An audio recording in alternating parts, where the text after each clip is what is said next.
This is one of the rarest and most expensive herbs in the world called American ginseng, and today I'm going to show you how foraging it with a particular method is not only one of the best ways to protect the plant, but also an opportunity to experience its coveted benefits. In the fall, the plant's leaves turn to a beautiful vibrant yellow, which unfortunately act as a beacon that a would-be ginseng poacher can use to easily spot them from far away. So if instead a ginseng protector finds them first and harvests only the above ground parts, they would be removing a poacher's ability to find them. And I'll show you what they can use the leaves for in a second. One important consideration for this harvest method, as outlined by the Penn State Extension Service, is that you must wait until after the plant has produced its fruit in order to not cause damage to their populations.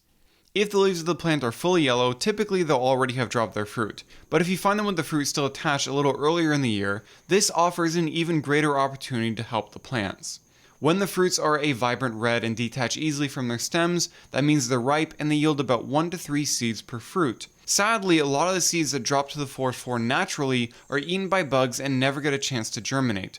So if you simply bury the seeds into the ground just a little bit, you'll dramatically increase their chances of growing next season. I'd recommend moving them at least 6 feet away from other plants, which will help them to spread even faster. I clean the seeds that I gather simply by eating the fruit coating. They're a little sweet, slightly bitter, but surprisingly juicy and pleasant to nibble.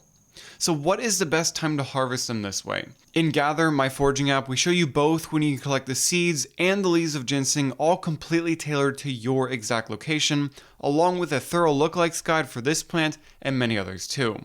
But the benefits aren't just for ginseng populations. Ginsenosides are a class of chemicals known to exert the main effects attributed to ginseng. Various studies have shown them to have properties like being cell protective, providing energy, boosting mood, being antioxidant, improving memory, and much more. Surprisingly, ginsenoside content is actually higher in the leaves and the stems than it is in the roots. So here's how I use them. First, I let the leaves dry. They'll do so naturally if you just spread them out. After they've dried, I store them whole in a glass jar. The more of this that I've filled, the more ginseng that I've protected.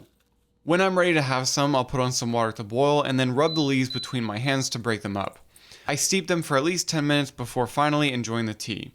The flavor is bitter, but there is natural sweetness too, kind of like with stevia. Gathering and consuming ginseng has changed my relationship with this plant in a way that's difficult to explain with words. You'll have to forage some yourself in order to truly understand.